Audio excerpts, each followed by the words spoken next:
Hello good morning दोस्तों। आज है 31 दिसंबर और आज 31 दिसंबर के दिन जितने भी इम्पोर्टेंट क्वेश्चन करंट अफेयर से बन सकते हैं, आज हम सभी उनके बारे में डिस्कस करेंगे। तो दोस्तों चलो शुरू करते हैं आज पहले क्वेश्चंस के बारे में। तो आज हमारा पहला जो क्वेश्चन है वो है, भारत ने सऊदी अरब के साथ किस समझौते पर हस्ताक्षर किए हैं। अगर आपके एग्जाम में क्वेश्चन आता है कि भारत ने सऊदी अरब के साथ किस समझौते पर हस्ताक्षर किए हैं, तो आपका सही जवाब होगा भारत ने सऊदी अरब के साथ एयर बबल समझौते पर हस्ताक्षर किया।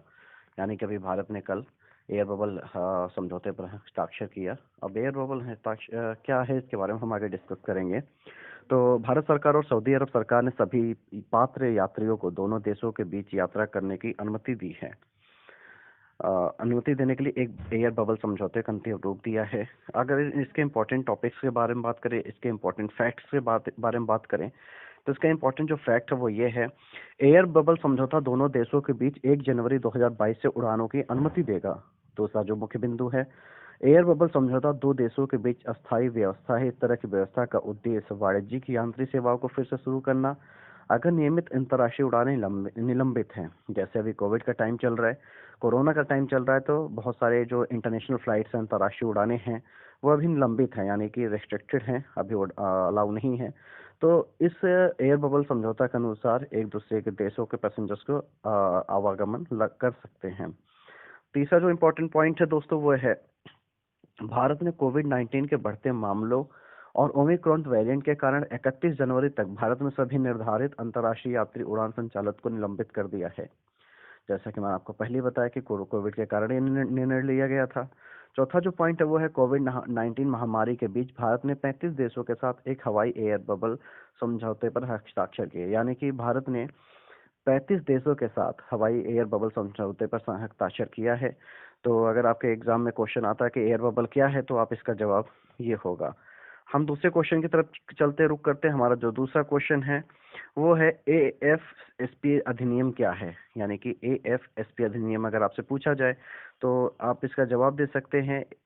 30 दिसंबर 2021 को केंद्र सरकार ने एएफएसपी अधिनियम के तहत पूरे नागालैंड को 6 और महीने के लिए अशांत क्षेत्र घोषित कर दिया है। दोस्तों आपको अभी पता होगा कि नागालैंड में थोड़ी अशांति अभी चल रही है। तो ए जैसे एएफसीएसपीए का फुल फॉर्म भी अगर आपसे पूछा जाए तो आप बता सकते हो कि arm force special power act इसका फुल फॉर्म है। तो अगर आपसे पूछता कि एएफएसपीए क्या है, तो इसका फुल फॉर्म पूछे तो आप जवाब दे सकते हो arm force special power act. अगर आपसे पूछे कि क्यों लागू किया गया था, तो आप इसका जवाब दे सकते हो। इसके मुख्य बिंदु के बारे में बात करें तो इसका पहला जो मुख्य बिंदु है वो यह है कि यह घोषणा 30 दिसंबर 2021 से प्रभावी होगी। यानी कि 30 दिसंबर 2021 से एएफएसपीए लागू कर दिया जाएगा नागालैंड में। सरकार ने राज्य की स्थिति और अशांत और खतरनाक करार दिया है। यानी नागालैंड में जो सेंट्रल गवर्नमेंट है, केंद्र सरकार है, उन्हें राज्य की स्थिति को अशांत और खतरनाक करार दिया है। अब एएफएसपीए दशकों से नागालैंड में काम कर रहा है।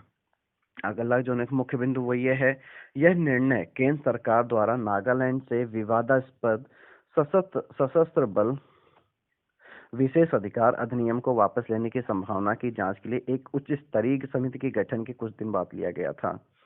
अगला जो पॉइंट है वो ये है कि सशस्त्र बल विशेष अधिकार अधिनियम 1958 सशस्त्र बलों को अशांत क्षेत्रों में सार्वजनिक व्यवस्था बनाए रखने की शक्ति देता है। यानी कि जो एएफएसपीए है वो सशस्त्र बल विशेष अधिकार नियम 1958 सशस्त्र बलों को जहां पे अशांति होती है वहां पे उन्हें भेज दिया जाता है, उनकी टुकड़ी को, ताकि वहां पे शांति बनाए रखा जा सके।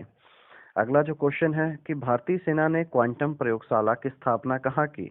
तो अगर आपके एग्जाम में दोस्तों ये क्वेश्चन आता है कि भारतीय सेना ने कि क्वांटम प्रयोगशाला की स्थापना कहाँ की, तो आपका जवाब होगा कि भारतीय सेना ने हाल ही में मध्य प्रदेश के महू में क्वांटम प्रयोगशाला की स्थापना की, जो उभरते हुए टेक्नोलॉजी डोमेन में स्थिर और महत्वपूर्ण प्रगति को उजागर करती है।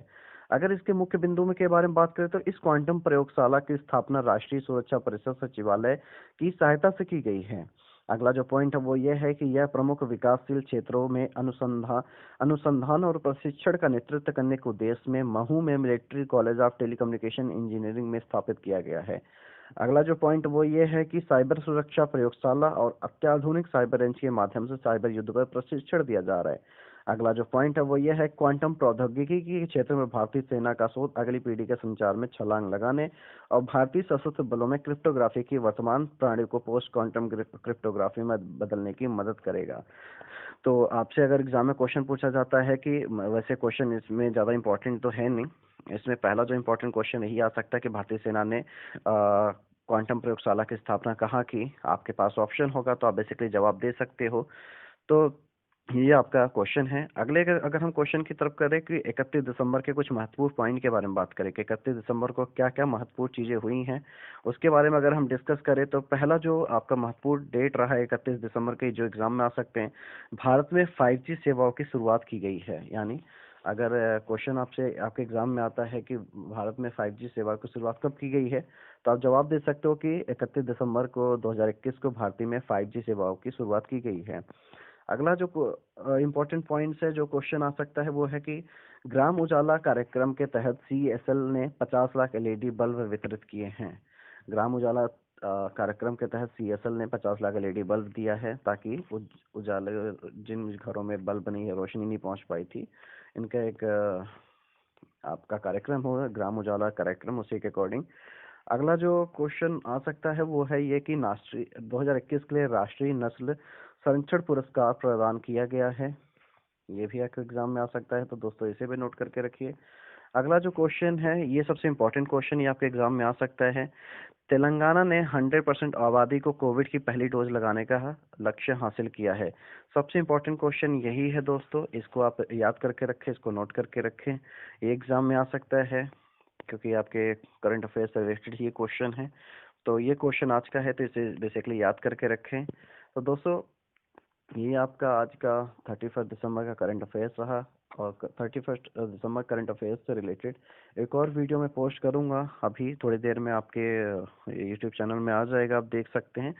और इसे नोट कीजिए, अगर आपको कुछ इसमें डाउट आता है, इश्यू आता है, कंसर्न आता है, तो आप मुझसे कभी भी क्वेश्चंस वगैरह पुटअप कर सकते हैं, कमेंट सेक्शन में जरूर पूछ सकते हैं। तब तक आप इसे रीड कीजिए, तब तक देखो सारी चीज़ें। दूसरी वीडियोज अभी आएगी 31 दिसंबर 2021 के करंट अफेयर्स से रिलेटेड ही। तब तक के लिए जय हिंद।